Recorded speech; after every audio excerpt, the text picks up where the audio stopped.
সবচেয়ে বড় ইমিডিয়েট সমস্যা যেটা সেটা হচ্ছে এখানে যথেষ্ট পরিমাণ গ্যাস তারা পাচ্ছে না। তিতাসের সাথে একটি লিখিত চুক্তি আছে, তারা মিনিমাম 15 PSI গ্যাস তাদেরকে সব নির্বিচ্ছিন্নভাবে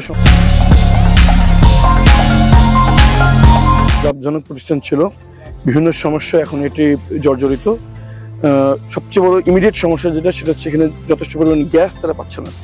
তিতাসের সাথে একটি লিখিত চুক্তি আছে, তারা মিনিমাম 15 PSI গ্যাস তাদেরকে সব নির্বিচ্ছিন্নভাবে সরবরাহ করার কথা ছিল। তারা এখন মাঝে মাঝে 2-এ নেমে আসে। মিনিমাম 12 না পেলে তারা প্রোডাকশন করতে পারছে না।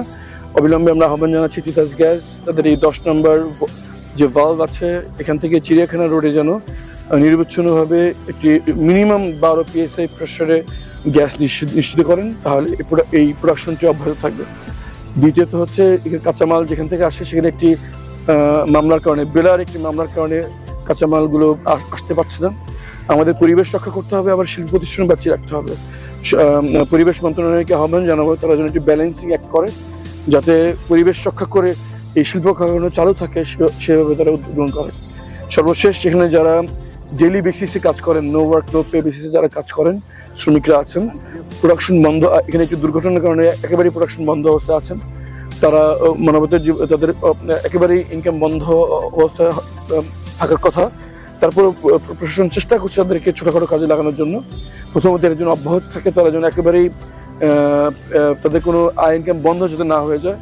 দ্বিতীয়ত তাদেরকে এককালীন সহযোগিতা করা যায় কিনা, এবং এখানকার যারা শ্রমিক যারা সংগঠন যারা আছেন তারা নতুন শ্রমিক কমিশন হচ্ছে, কি বলুন জানি, নতুন মজুরি কমিশন হচ্ছে, সেখানে যেন আপনাদের দাবিটা বলেন তো কি?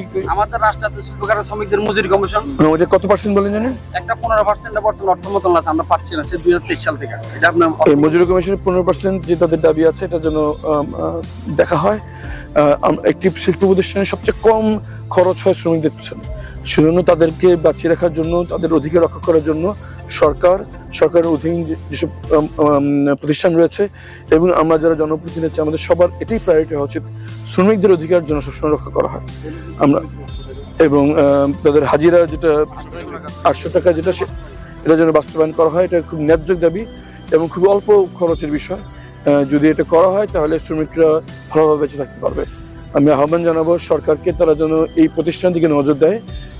একটু যদি সরকারি শুভদৃষ্টি পেলে এই ঐতিহ্যবাহী প্রতিষ্ঠানটি আরো একবার তার গৌরব ফিরে পাবে ইনশাআল্লাহ।